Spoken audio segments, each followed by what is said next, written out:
Good morning, everyone. This is Mortgage Pros 411. I'm Audrey Boissonou with my co-host Kevin Casey, and today we are joined by Dr. Lawrence Yoon, Chief Economist for NAR, and Nadia Evangelou. Please, God, I hope I said that right. Also, a senior economist with NAR. So Kevin and I are always discussing like what should go as the subject line on a flyer, or what should be, how should we describe the show? So, and Kevin is the acronym police for us. So he's always stopping me and going, what does that acronym mean? What is that? So last night, the conversation was, do LOs know what NAR is? I'm like, are you kidding me? I mean, I hope so. Nothing but NAR has been in the news. He goes, yeah, but do they say NAR? And I said, okay, we have the smarter LOs watching our show, so I'm going to assume they know that that's National Association of Realtors. But yeah, it was kind of a funny conversation. Yeah, but then I pointed out to you the fact that when Gilligan's Island was on a TV series in 1965, the Coast Guard got 2,500 letters a week complaining as to why they had not been rescued from the island yet. Yes. So Kevin's a That's lot per older week. than We did the math. That's almost 100,000 letters they got in one season. we did do the math actually, and that is true. And that was an astounding fact. So you never know what people do or do not know, or what they might assume or not assume. So anyway, with all that being said, welcome. Thank you so much for being here. Just a little reminder, we're part of the Christmas commentary. You can find our recordings on our YouTube channel, Mortgage Pros 411, or on the Christmas commentary website. And Thursday, we have existing home sales. And then on Friday, we have new home sales. So it's a pretty quiet week this week as far as economic news. But I think I saw that we have 7 Fed speakers. Is that just today or this week? But that's a lot. So they're out there yammering it up, telling us, not what they're going to do necessarily, but giving us some insight. So let's start with the Fed, shall we? Dr. Yoon? Oh Thoughts, yeah, thoughts let's on what they're doing, what they're gonna do? Where are we? well, the Federal Reserve, uh, they are looking for calmer inflation. Textbook would say calm inflation means consumer price inflation of about 2%. That's what they want to see. The most recent data is 2.3% inflation. And you would say, Good. wow, that's a rounding error. It's time to cut interest rate. Yet the Federal Reserve, they do have concern about the tariff possibly causing inflation to research higher. So that's one concern. And the other part is that it appears that perhaps China, we're in part of the trade war. China is a major trading partner, second largest economy in the world. And they have been holding on to large amount of US dollars along with mortgage-backed securities. So they sold us toys and clothes and they accumulated dollars, but apparently they may be selling that, dumping it into the market, making the dollar weaker, which then also causes inflationary pressures. So maybe out of this concern, the Federal Reserve has indicated in their recent meeting, they are on pause. Probably in the next meeting, they're not going to do anything again. But once inflation clearly turns lower, then the Fed can cut interest rate. As the audience for this program, sophisticated audience would know, Fed rate cut does not automatically mean lower mortgage rates. We know the 10-year Treasury yield is much more important.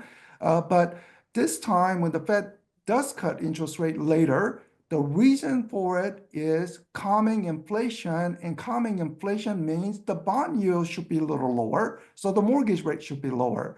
So in the upcoming, we will wait and see when the Fed will cut interest rate. In my view, it's definitely going to be second half of the year. Is it going to be in, say July, or is it going to be in September? But I think it's going to be in the second half of the year. Because one thing that is not being discussed on the inflation is that rent data in the consumer price inflation, rent is the heavyweight.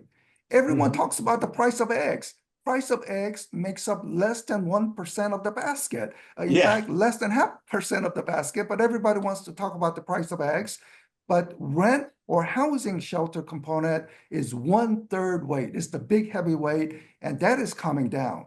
And I think that's going to make the overall inflation number look much better, and therefore Federal Reserve to do at least 2 rate cuts this year, in my view. Okay, so 2 is more than the 1 that I had been hearing recently. So Realtor.com just came out with their April rent survey, and they said that rents are down 1.7% year over year, which is the 22nd month of declines. And that the vacancy rate, and this is nationally, of course, is at 8.2%. But there seems to be, and has been for quite some time, a lag between the rents in the inflation numbers and what we're seeing from places like Realtor.com or Apartments or any of the other places that track these numbers. So do you think that our next PCE number is going to be a more accurate representation of those rents and that will help that number? Oh, no, the number will not suddenly change into what the government has been measuring, into what the private sector has been measuring. So, Audrey, you are absolutely right. The private sector measurement, whether by Realtor.com, Apartment.com, or other private companies, they're reporting the rents are essentially flat, maybe a little lower, or in some cases, modestly higher. But the official number that the Federal Reserve is using, the consumer price inflation, the rent component is close to 5% higher. Of course, they're not measuring apple to apple. There's a little, about what is included in the number. But clearly, the number that the Federal Reserve is looking at is much, much higher than what the private sector is indicating. And I think that's the thing. That's why the overall trend, even though it may not match up, the trend is that consumer price inflation, even with a lag time, will begin to catch those calmer inflation number, and therefore the Federal Reserve can do 2 rate cuts. So I'm going to make a bet with one of the Fed officials. I think he came out this morning or yesterday to say, I mean, he's a voting member, and he said there's most likely going to be 1 rate cut. Well, I think it's going to be 2. Interesting. Well, Yeah. as we have seen, that a forecast is merely an educated guess at this point, and anything can come out of left field and derail what we think is going to happen next. And so, from my perspective, has shifted. I no longer hang on to every word of a forecast. I am really looking at what are they talking about? What are the headlines? And is the reality of the situation reflected in the headline, which is what the average consumer is going to read and take as the gospel truth? Or is it going to be, do I need to know something more? And typically the answer is yes, I do. And I need to know what the real deal is so that I can help my borrowers be comfortable, right? So the forecasts are rough, just because you can have anything happen, as we've seen over and over and over in the last few years. So, but with that being said, from your mouth to God's ear, Dr. Yoon, I hope we have 2 rate decreases this year, but I also hope that we don't have a repeat of last September where they cut the rates and then the mortgage rates went up, and not just up a little bit, but up a lot. Almost immediately, and stayed up for quite some time. So yeah, just because they cut the Fed funds rate does not mean that the mortgage rates are going to decrease. And always important to remember that ourselves and to remind our clients, right? You talk about the forecast being educated guess, or, sometime. I was pleased to be recognized by the Wall Street Journal last week. I mean, I should say last month, where they mentioned that I was one of the top accurate forecaster for last year, 2024. I think top 5 out of 80 economists, academicians, Wall Street bank economists, and so forth. And the way I received that news, I mean, how I interpret a process on my own is that, oh, I guess I got the numbers right. I don't remember what numbers I submitted to it. But what is important is, yeah, people can, be a little bit off in their forecast. No one is accurately. But what I am interested is Americans succeeding. And we have seen that Americans succeed if they buy property, take out a mortgage. So, mortgage system is a great thing in America for people to say, you don't have to save up 100% of your money to buy a house, or even 50%. You can take out a mortgage to buy property. And the data consistently shows that people who buy a home, they succeed in America. So that's what I care about. Whether or not I get accurate forecasts, recognition, that does not matter to me. I mean, it's somewhat of a wild guess or, luck involved. But for me, I think the rent number is something that is hidden in the discussion. And the Yeah. other part is that oil prices have come down, is back to pre-COVID condition. That's going to lower some of the transportation delivery costs. And also President Trump is saying deregulation, that will lower some of the business operating costs. So that will also be disinflationary. It takes time, but it will be disinflationary. So we have to wait and see. Tariff is inflationary, but there are also disinflationary pressure at the same time. So can you do me a favor and call the gas station nearest my office and house and let them know that gas prices have come down considerably and that I should no longer be paying between $5.50 and $6 a gallon? Please, will you do that this afternoon? Do you have time for that? Audrey, I cannot help you because you live in California. You need to get out of California if you want to see lower gas prices. Okay. You know, Quiet, Audrey, you quiet. could just drive to Nevada every day, fill up your tank, and drive back. Wow, It would be that's cheaper. great suggestion, Kevin. Very helpful. Thank you. So yeah, it's a little crazy. Okay, so let's go back to history. Let's revisit history, shall we? So I've been in the business for 6,000 or so years, and it used to be that when the stock market was having a bad day, the bond market would have a great day. And conversely, if the bonds were going to crap, at least you knew your stocks were doing all right. So that has changed. It is now where we can have a terrible day in both the stock market and the bond market. So there's a real disconnect from what we knew historically and what we could expect. And so one of the questions that I received prior to from someone who knew you were coming on was, where's the money going? Let's start there. And then how do we navigate this disconnect between the markets and how we are helping our clients make decisions about what they're doing with their locks, et cetera? Thoughts?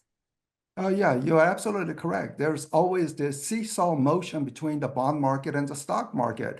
Stock market goes down, that means the bond prices rise, which also means bond yields goes down. So if there's a stock market crash, we remember when the tariff liberation day came out, stock market completely crashed. And at that point, the bond yields were falling such that FHA loans and VA, Veterans Affairs mortgages, because of the government guarantee, almost touched 6% average. And then everything began to go up again, mortgage rate. And right now, we are not seeing the usual inverse relationship. And this is where China comes in. So assuming China is dumping the dollar, maybe it's not in their best interest to dump the dollar. Maybe they are losing the money in the process, but they want to show they can exert some power to it. So by dumping the dollar, by dumping mortgage-backed security, which they had purchased, essentially that's making the yields a little higher, and therefore, it's not moving in the right direction. But where is the money going? Well, you just look at the areas where prices are very high. Cryptocurrency, it's certainly much higher than what it was 2 years ago. Gold prices much higher than what it was 2 years ago. In the real estate, we talk about sort of difficulty in the real estate.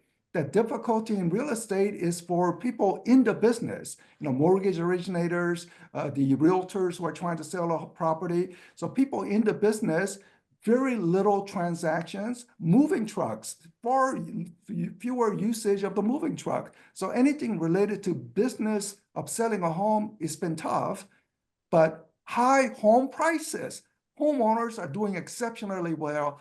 So I try to emphasize to the realtors, look, I know it's tough out there, but be mindful. Your clients are super happy. Your past clients, they're so happy they purchased the home with you. So we have record high home prices. So stock market is wobbly at the moment. I think something that the real estate professional need to emphasize, you want solid wealth gain, consistent wealth gain. Well, in real estate, is certainly providing that. Okay, so I saw this morning, actually it was on MBS Highway, and they were showing, because there's been a lot of talk about foreign holdings of treasuries and MBS, and they were saying that the UK now holds more than China, and it doesn't seem like China is selling so much as they're not buying, and then as treasuries mature, et cetera, then they don't own them anymore, right? But that the foreign participation in other countries has been fairly strong. So, and also the Fed bought what is buying again and not selling or allowing the same runoff that they were. So that should be helping. I mean, it would be worse if that weren't happening, right? Yeah. I mean, the Fed is certainly not buying. Federal Reserve is selling. Opposite of sort of quantitative easing is quantitative tightening, which is that, during COVID time, Federal Reserve massively purchased mortgage-backed securities. Now they want to unload some of that. So that's one of the reasons for the wider than normal spread between 10-year and the 30-year fixed rate mortgage, but also why we are not seeing that stock market and bond market relationship. Now, they have sort of reduced the runoff rate, meaning that they are selling it, but not as aggressively as before but mortgage rate, I think, is right now close to 7%. I was forecasting that about this time it will be more closer to 6 or 6.5. I am off. I'm completely wrong on that front. But I've been also saying don't expect mortgage rate to go down to 5%. Certainly not 4%. It's not going to happen. I don't think it's going to happen for quite some time, just because we have massive national debt. Anytime the government has to borrow more money, they're printing out more treasury bond to say, hey, we want to buy this. And if there's not enough buyer, so even if the Britain is buying, or even if Japan is buying, or China is not buying, but if they have to print out so much government bond and nobody's buying, they have to offer higher bond yield to attract more buyers. So high national debt is also causing this elevated long-term interest rate environment, including mortgage rates. Let's talk about that for a minute. So Moody's decided to downgrade US debt to an AA1 rating the other day. And they are talking about how our $36 trillion in debt is maybe a problem. Just maybe. And so how do we resolve that? Because my understanding from some of the other economists we've spoken to is we're like past the point of no return. We can't pay that off. Like it's just impossible. What are your thoughts on that? How do we get that back under control? Because we're not really seeing, despite all of what's been happening in recent months, we're not really seeing a decrease in spending or the debt so far. Is it too soon? Tell us where we are on all that. Well, the numbers are very high. If America was any other country, we would be in trouble. It's fortunate that America is America with a US dollar. US dollar meaning that when, say, business in Argentina decide to sell something to India, they're using the dollar. They're not using their currency. They're using the US dollar. So that global reserve currency status is the reason why we have this high national debt, but still able to move along. But the way to resolve it is partly, we have to narrow the deficit some way.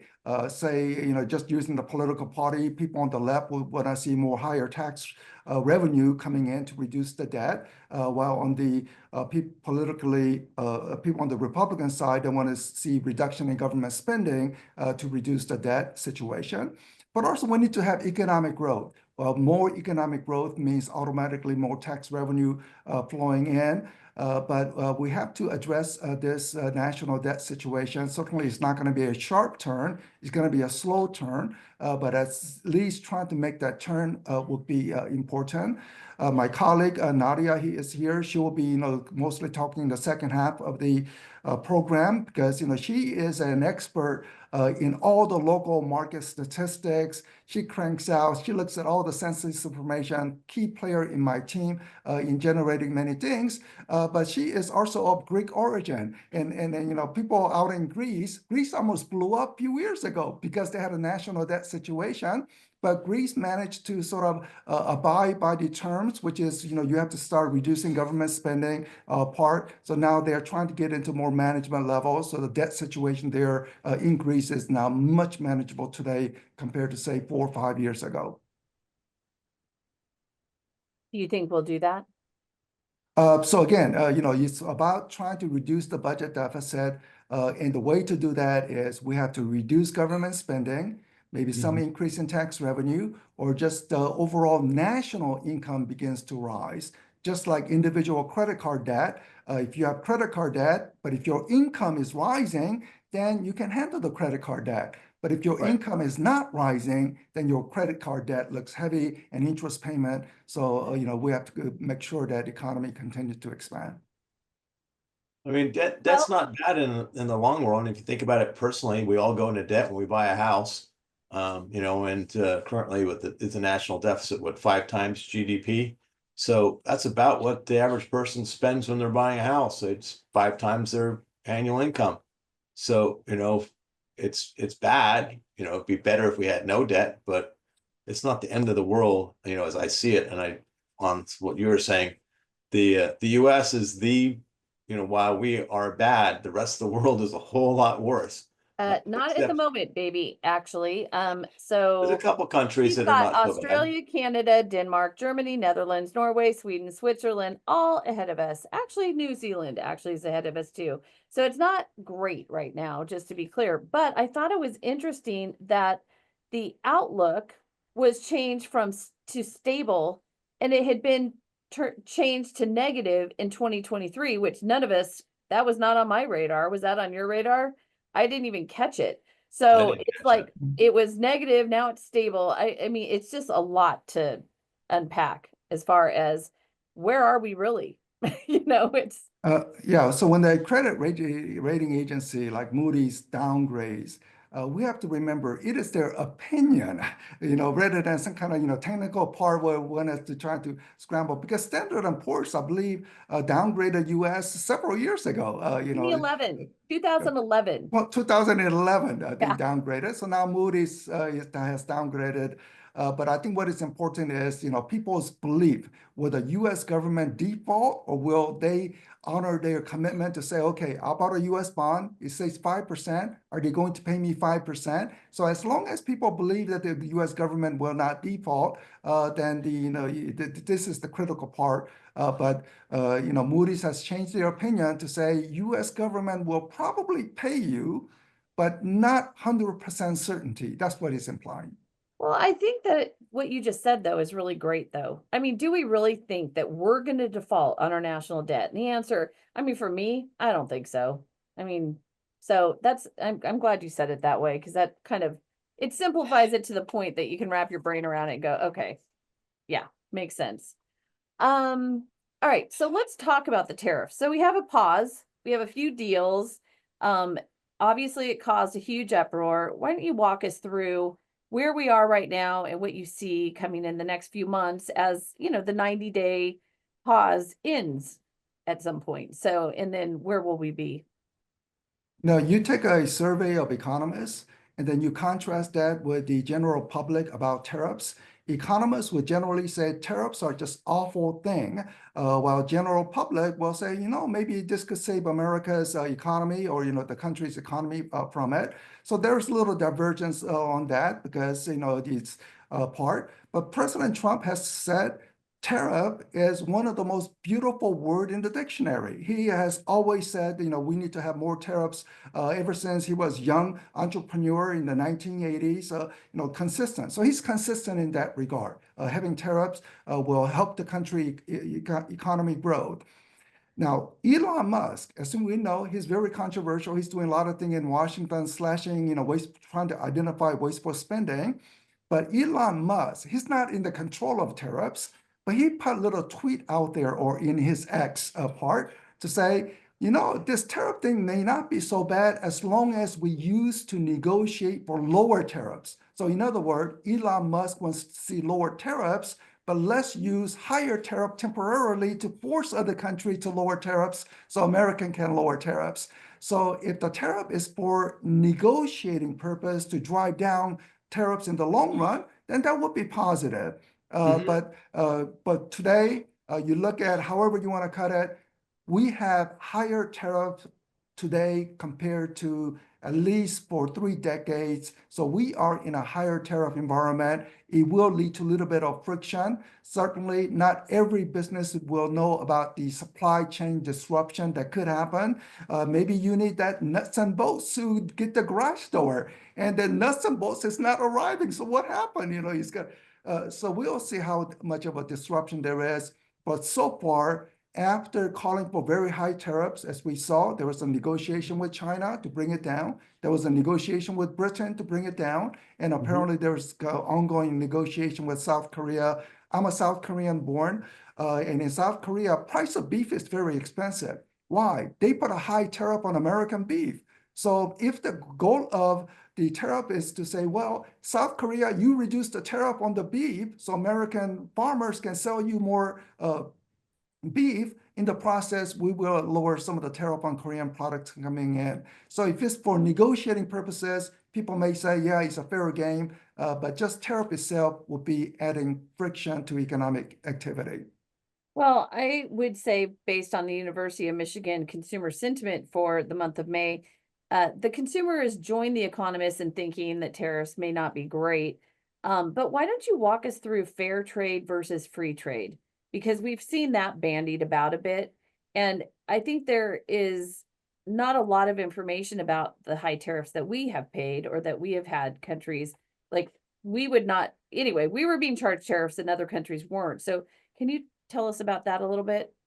So free trade idea, in one sense, is that you want to maximize economic output. So utilize your resources, human labor, capital investment in the most efficient way. And you purchase product that other countries make while you are doing more higher value added product. So there's import and export that goes all around. Part of the deficit, trade deficit America has is just because America's economy always tends to grow faster than other countries, which means Americans have more income, so they get to spend a little more, including on imports, while other countries cannot buy so much of ours because they are a little bit poorer, they don't have the income to buy. So higher trade deficit is partly a reflection of that. But then you look at the micro level, like the beef tariff in South Korea. Why is South Korea placing tariff on the U.S. beef? Then is it not fair for Americans to place tariff on some of the Korean-made automobiles? That's what valid questions part. Now, it's also that Koreans, car makers do use container ships to move automobile to America, but there are also some American-based manufacturing Korean firms like Hyundai. I think they are located in Alabama. So to bypass tariffs, you can produce in America, even though the branding could be a Korean company part. Right. So again, the free trade. It's interesting that Rand Paul, who is the senator from Kentucky, he, I think, agrees with President Trump on many things, but not on tariffs. And his father, Ron Paul, who is a congressman from Texas, is a pure libertarian. And pure libertarian would say it is none of government business where I buy my stuff. If I want to buy my stuff from Mexico or from Canada, you stay away. Government should not impose any restriction on that part. So some people have more philosophical view that government should never interfere. Economists are more on something called comparative advantage. We should focus on what we are even better than other countries. Maybe we can produce textiles, but why waste resource producing textile in America when we could produce, say, more advanced products or advanced engineering? So we have a question here. What are the risks of countries moving away from the dollar as the currency? So moving away from dollar just means that America have always had this exceptional, special privilege because of the dollar global reserve currency status. Just using an example again, in Vietnam, they're selling something to the Philippines, but they're using dollars to exchange things. Why don't they use their currency? Because of this status, there's this demand for US dollar globally, and therefore there's more extra money for US investment than otherwise. So if people say, I don't want to use dollar anymore, it just means that it's going to be higher inflationary problem, higher sort of lower standard of living for general American, because dollar would purchase less than what you used to purchase. Yeah, when I've traveled around the world and I've talked to people in other parts of the world, the common thing I hear is that when they get a US dollar, they save it. When they get their own local currency, they spend it because the dollar is stable They know their currency is not stable, so they spend it as fast as they get it because it won't be worth much down the road. They're not going to save it for retirement. So it's just, it's the currency of the world for all intents and purposes. And it is so because it's stable. It's not going to fall tomorrow. It's not going to, if you're going to do a transaction and like you're saying, two different countries, you got to go dollar, because if you sell your currency and buy some other currency, that the money might not be there the next day. So you just don't do it.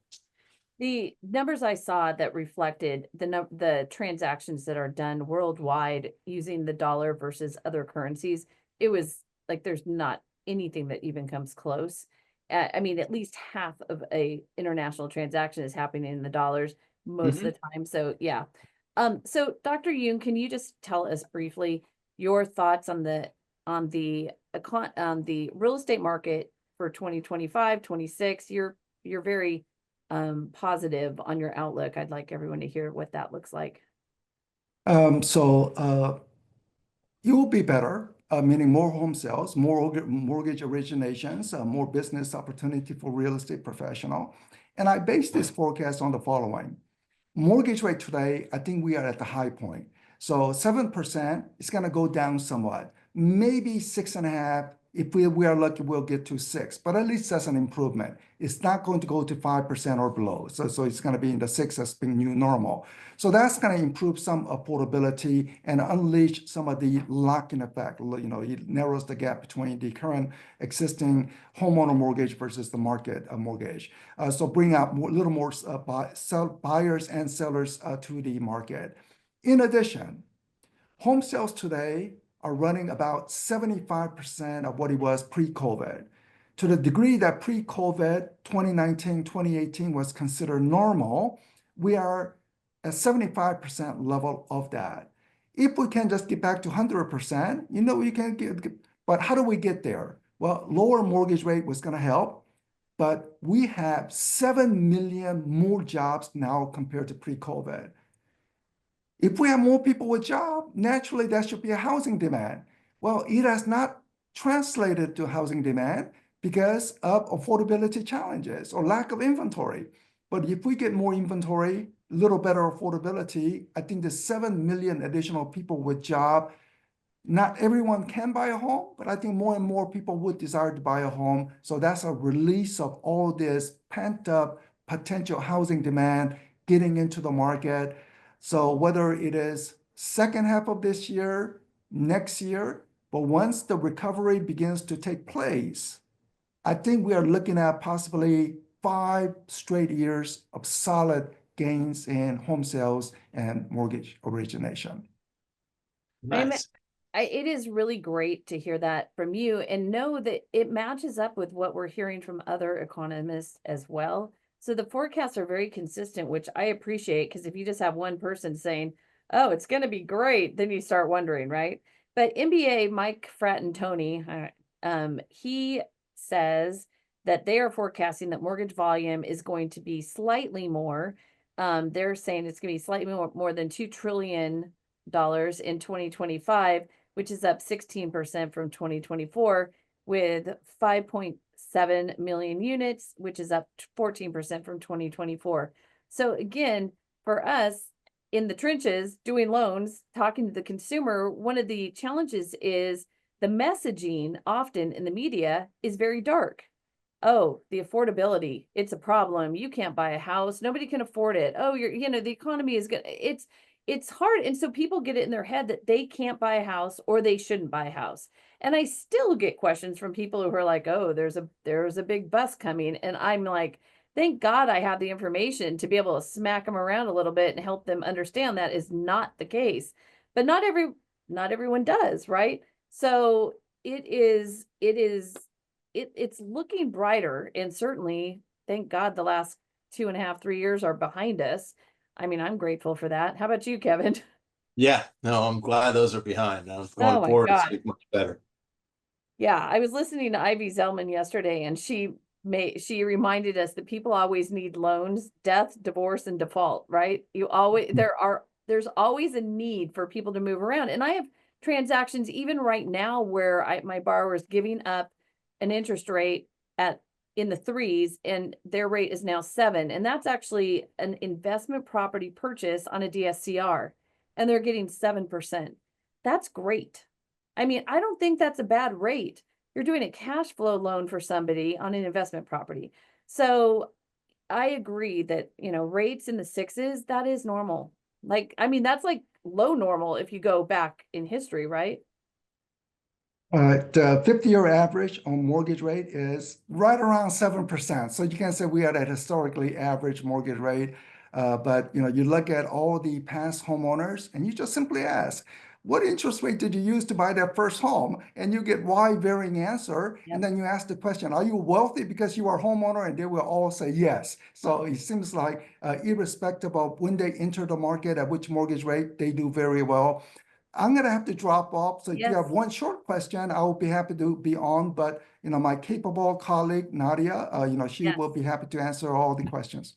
No, we thank you so much for your time, and you're actually a little over what you thought you were going to be able to do today. So thank you so much, and thank you for the introduction to Nadia, and we will take it from here. Have a great day. Great. Have a good day. We're going to keep Dr. going Young. as we drill down with Nadia on a number of other issues. Thank you, Nadia, for being with us, and I think it was great that you were here the whole time so we don't repeat ourselves, right? Sure, yeah, and you discuss about so many things about the economy. So, and I'm happy to see like how in the real estate market, what this means like in the real estate market and what should expect like mostly at the local level, because this is what we see, like people don't buy homes at the national market. They buy homes like in Dallas, San Diego, or like San Jose, or like Pittsburgh, for example. So they need to know what's happening like in their area. Absolutely. Exactly. I mean, Well, even within the cities, it's different. Like in San Francisco, exactly. there's a neighborhood that used to be kind of in the doldrums, and now it's the hot market. And it's just like, why is that market so hot? And exactly. we have listeners in Florida, we have them all over the country. And so it is interesting because we do see these and we talk about a lot of the national trends, but always remind people that you have to find out what is happening in your backyard so that you know how you should be advising your clients in particular. So why don't we start with just sort of the overall housing market conditions and what you see at NAR as buyers having as obstacles? Sure. So right now, what we see is that the housing market is in a bit of a holding pattern, I will say. So home prices are still rising, what we see, which tells us demand is strong, but activity, buying and selling activity like is sluggish. And that's because of affordability, which remains the major challenge. So my mortgage rates holding like steady between like 6.5 now, like 7% almost. And that puts like a real strain on the monthly budgets, like for many buyers. But the good news is that we are seeing more homes for sale. Inventory is up nearly like 20% from last year, which also translates to more choices, more options for home buyers, but it's still not enough to meet the demand that is out there, especially in the price ranges where most Main Street buyers are shopping. So even with more listings, the market still feels like tight for many people, and many buyers are still like frustrated, and they see that in their budget. And unfortunately, for first-time buyers, this is even like more difficult as well. I mean, my buyers are up against multiple offers almost every time. But I'm also seeing situations where you have realtors who are in markets where traditionally they'd listed for this price, but expect 20% more, which I mean, as a helping buyers is so frustrating.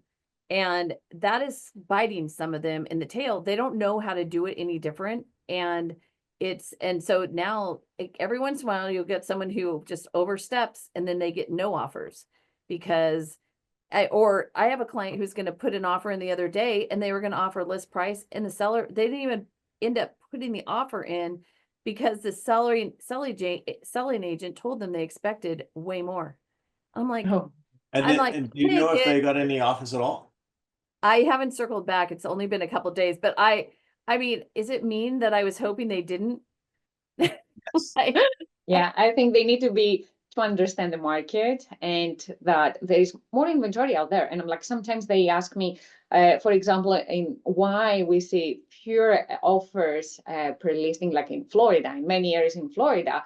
But in Massachusetts, for example, Boston, we see like still like strong, like very competitive market. And the answer, the short answer is like supply. Is like in Florida was able to have like more listings compared to pre-pandemic. So that's great. And this is what we want to see. We want to see to have like more options for home buyers and to have more healthy price appreciation. So the 15% price gains like year over year, they're not sustainable. And that's not good news, of course, like for buyers. For sellers, I understand they want to get like the fastest price appreciation, but have in mind that in the last like 5 years, the typical U.S. American like a homeowner has accumulated more than $160,000 as home equity, and so and this is only like in the last like 5 years. So they can use this equity, of course, but we need to be aware that we want to have like more people to be able to do this transition like from rentership to homeownership. Well, and also remember that a lot of those sellers are going to turn around and be buyers. So be careful what you wish for, right? Yes. And then if we're comparing inventory levels between now and pre-pandemic versus a year ago, we're still in most parts of the country below pre-pandemic levels, right? Yes, so this is what we see, and we actually had like a very recent report, and I think it was an analysis that it was very interesting to see that, of course, there is no doubt that we have more inventory. That's really good news, but I think as always with real estate, the key is in the details, and the key detail is to know like for whom is inventory rising or who is actually benefiting from this increase, like in homes for sale. Because what we found is that while we're finally seeing more listings, affordability is still out of reach, like for a large share of Americans, especially those with modest incomes. And that's because the homes coming onto the market aren't always priced where the demand is. So in fact, in many places, we're still seeing a huge mismatch between income levels and what's available to buy. And sometimes we also see regional differences. For example, we see most of these listings to come like in the South and the Midwest, and not like in all the places across the country.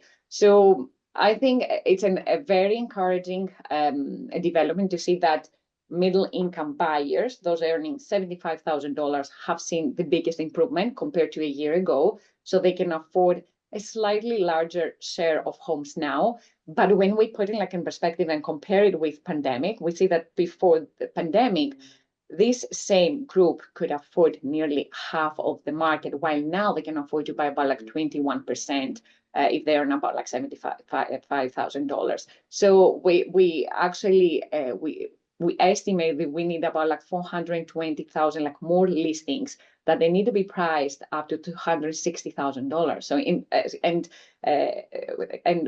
I think it's very interesting to see and to have this figure, because then we are able to understand what homes we need to have in the market. And in fact, what else is interesting is that this income group, the middle income buyers, they had the largest development, the largest progress, but they continue to face the largest shortage of affordable listings. So middle income buyers gained the most within the last year, but yet still have the furthest to go. So there's, I will say, the middle income paradox with the biggest gains and biggest gaps. So unfortunately, they are the ones that they face the most challenges, like in affordability. And especially when we go, because as we know, like housing is local. So the real story is in the metros and the states. We see that this is, they're like, the metro areas, the large metro areas can be divided in three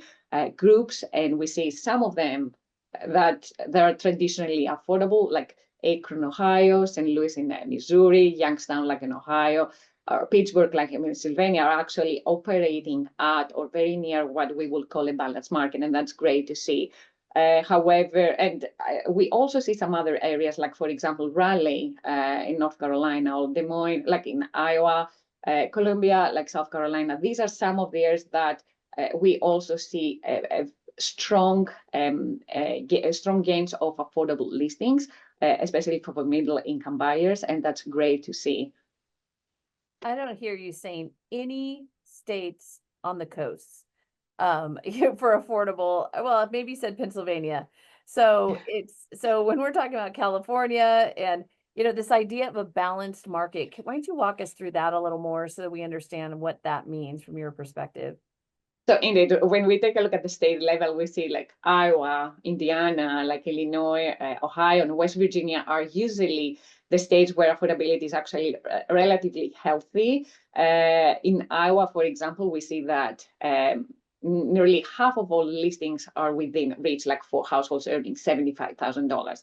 On the other side, we have like California, Massachusetts, Hawaii, like Montana and Idaho, which are states with the biggest affordability gaps. And in some of these places, even earning $150,000 doesn't get you much. Like in these states, the problem isn't just about the number of homes, it's about the type of homes being built, I will say. So in places like California and Massachusetts, housing production is held back, mostly I think by zoning regulations, like restrictions, limited like land availability and high construction like costs. So that drives prices up and keeps affordable homes out of reach. Like Montana and Idaho, on the other hand, have seen a wave of in-migration, so an influx of people like moving in there since the pandemic. So demand surged, but supply didn't keep up, and especially at price points like affordable to middle and lower income buyers. So even though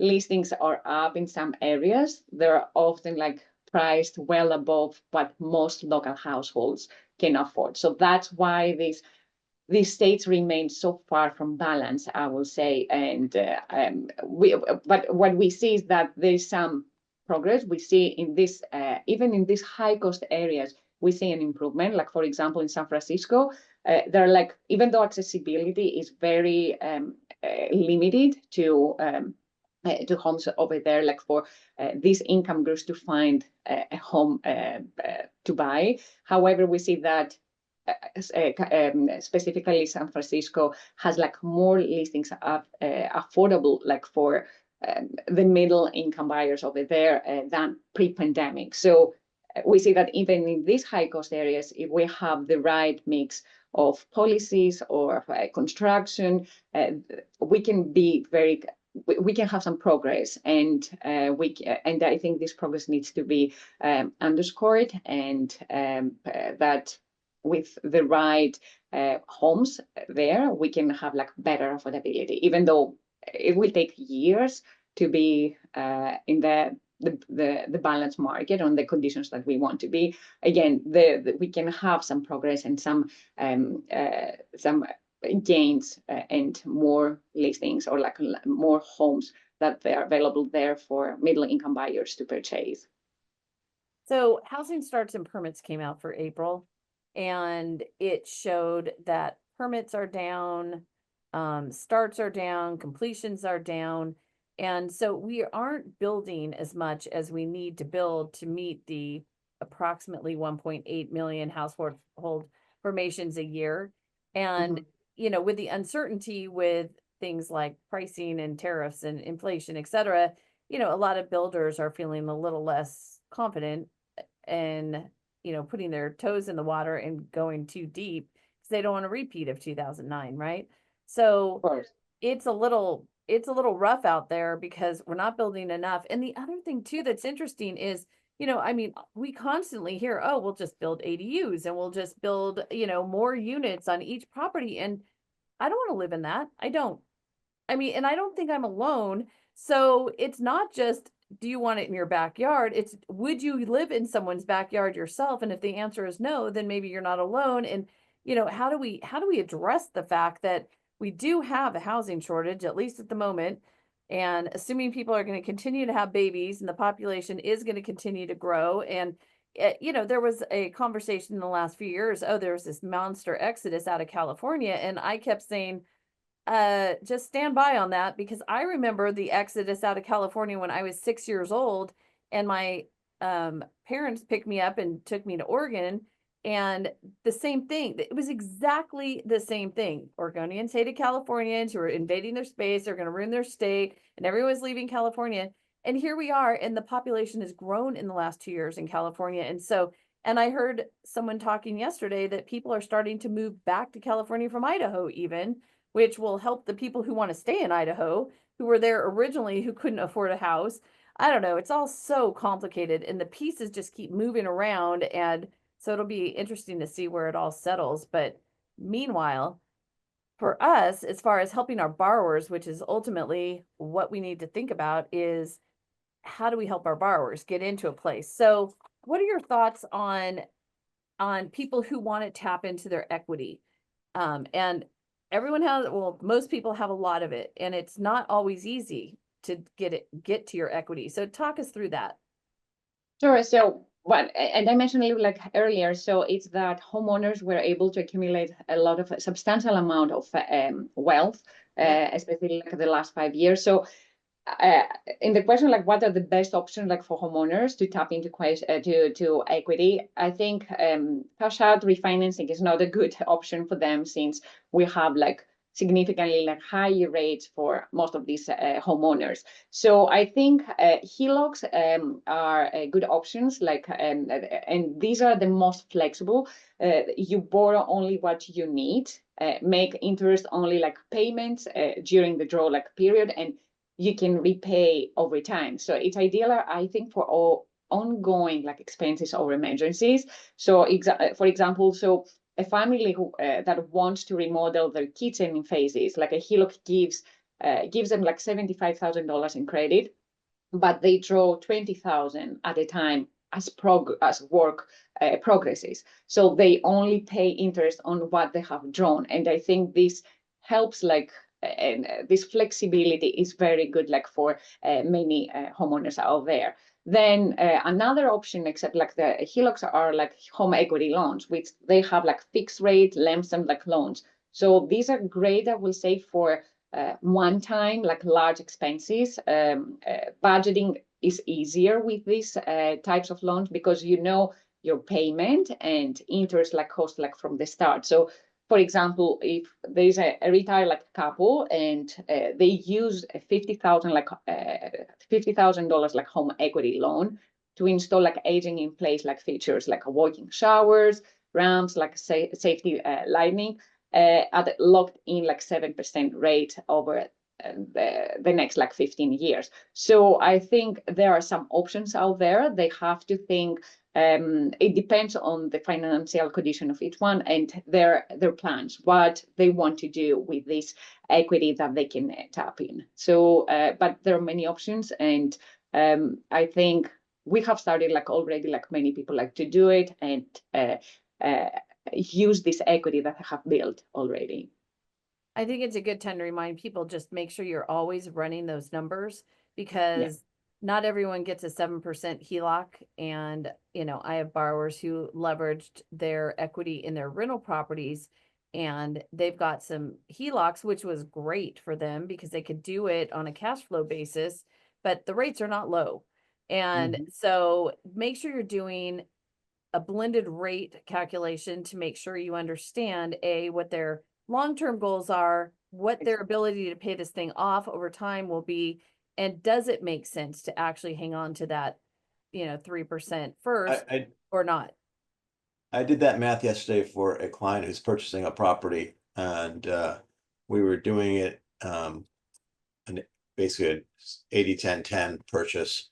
And when I did the math on the HELOC, the payments on the HELOC on a per dollar basis were less than the payments on the 30-year fix, because the 30-year fix includes principal payments, but the HELOC, it's interest only. And even though the interest rate was a quarter bit higher than the rate, it worked out. It was like, you might want to increase the balance of your HELOC and lower the balance of your 30-year fixed if you think you can pay this off in the next 5 years, because you're going to be chunking down that and you'll pay less per month that way.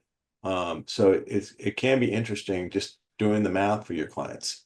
Well, and just sure, I'm sorry, and a good HELOC like rate, for example, is typically in the rates like right now as of May like the rate 7.5 to 8%. Like though this depends on their credit score, like loan to value ratio and the lender like terms. But what is especially like important to understand is how that rate is determined. Like most HELOCs are variable rate products, like tied to the federal prime rate, which is currently around like 7.5%. So the prime rate it's set by banks, but closely follows like the Federal Reserve policy rate. So that Federal Reserve's policies affect these rates like directly, not as like the mortgage rates. For the mortgage rates, we usually these are tied like to the 10-year Treasury yield. So if the Fed raises or cuts rates to control like inflation or stimulate like the economy, the prime rate and by extension HELOC rates move accordingly.